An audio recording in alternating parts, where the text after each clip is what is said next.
Welcome back to Inside Southeastern Baseball with head coach Matt Reiser, presented by your local Southern Quality Ford dealers. Champagne beverages we tape right here from Buddy's Bar and Grill in Hammond. The Lions will look for a sweep on Sunday night due to the weather, and they be in the solid gold uniforms. Here's the Game 3 highlights. It's a Sunday night baseball. The weather pushed this game back, and it's solid gold Sunday going for the sweep in Game 3. Yeah, we got our little tradition there. I used to go on the pile and jump on it, and passed off the reins to old Coach Morgan. And he ain't got quite the hops I do, but he tried. He got a little bit. He needs a little bit higher next week when we get that solid gold Sunday going again. But he told me, he said, we got to have it, Coach. You know, last Sunday we didn't do it, we lost. This Sunday we did it, and we got to win out of it.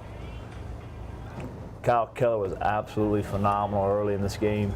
First 7 outs were all strikeouts, and you could see the down angle. I mean, he was sitting up already, he's low 90s, up to 93, and just the angle of the baseball was actually exploding out of his hand.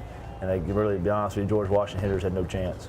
No runs, no hits, no errors. Your team did a good job of handling the distractions of playing a late game on Sunday, and came out here and continued to stay with the plan, got hit by pitches, and put some pressure on them early. Yeah, you know, I mean, that was it. You know, we try to stay aggressive again here early in the game, run a hit and run, and we try to pull the baseball instead of just going that way with it. We hit into double play, but that was it. That's our MO. We're going to stay aggressive, and obviously you see that Keller can keep it right where it needs to be until we can get that offense going again. I tried a little hit and run here, and we make the throw to left field. And I'll give George Washington credit. You know, Sunday night they came out a little different demeanor. We gave them some confidence late in that game Saturday, and they brought through it on Sunday and did a good job of scoring some runs on us. But there's Keller again, just eliminating the big inning. You know, putting the staff on his shoulders. Jesse Burat leading off with a nice double there. And we swung the bat well on Sunday. Again, we were trying to get our offense production and run the bases the right way. Kevin Carter does a good job of the infield in there. We were down by 1. He brought the infield in. He does a good job driving the ball at the gap, making it 2-2. And there at the end of the day, Lions get the big win, 9-3, and the sweep on the weekend. Well, Coach, they always say the good teams win the series, the great teams sweep the series, and your team got a sweep against George Washington, a very nice way to start the weekends at home. Yeah, you know, it was big for our kids to get that sweep and get some momentum going.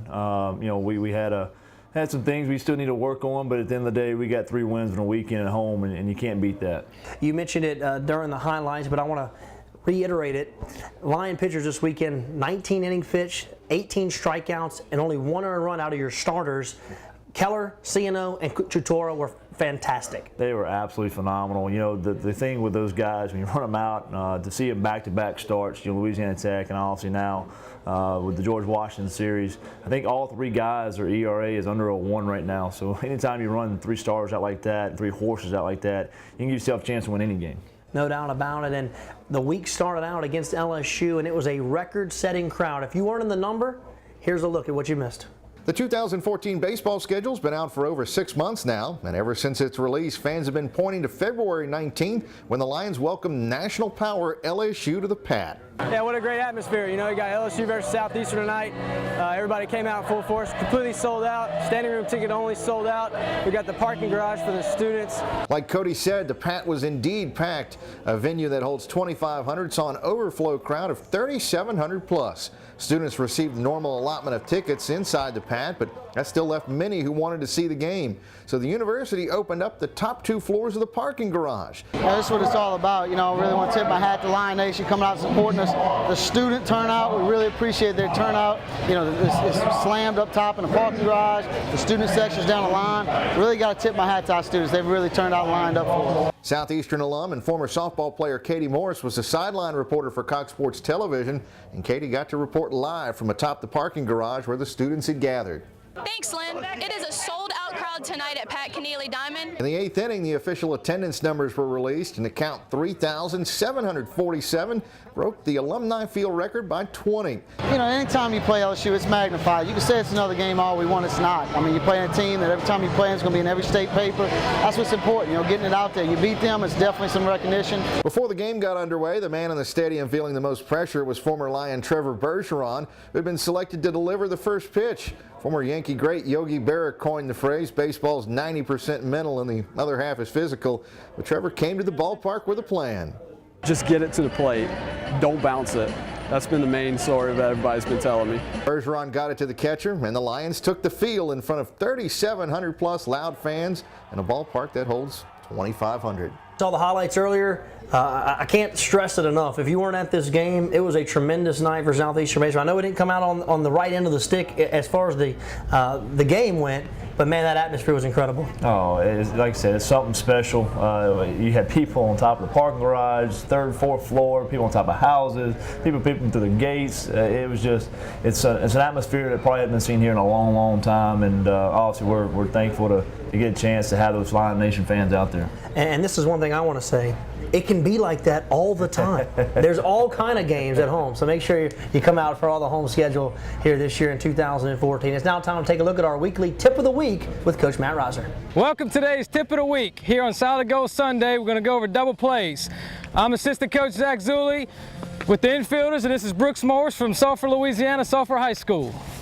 Okay, first thing on turning double plays is you have to make sure you stay square to the bag. Can't overcommit to a throw, stay square, stay centered. As the ball comes, you're going to receive the ball in the center of your body. As he catches the baseball, it's really important that you plant with your right foot. So as he catches the ball, he's going to plant with his right foot, his body is going to stay centered, and he's going to get into a powerful throwing position. Plant with the right, powerful throwing position. Eye stays even, and a nice strong position, deliver an accurate strong throw. If the throw goes to his left, he's going to maneuver to the baseball, into that throwing position, make another accurate throw. If the throw goes to his right, he will adjust his feet, stay centered, in a good position to throw a baseball. The key to double plays is to maintain your kit out number one, stay centered, stay athletic, and deliver an accurate throw. That is this Tip of the Week. Well, Coach, you threw me a curveball this week, as that actually wasn't you for the Tip of the Week. It was assistant coach Zack Zulli. He's a new member of your staff this year and does a great job demonstrating how to execute double play balls. Yeah, Coach Zulli does a fantastic job with our infielders, and does a good job of recruiting, and just a high ball of energy. And when he gets at the end of the day, he's got a lot of quality guys to work with, but he's definitely maximizing their potential. No doubt. All right, let's take our final break. When we come back, we'll look ahead to this weekend right here on Inside Southeastern Baseball with head coach Matt Riser, presented by your local Southern Quality Ford dealers, Champagne Beverage, and We Tape right here from our new home in 2014, Buddy's Bar and Grill here in Hammond.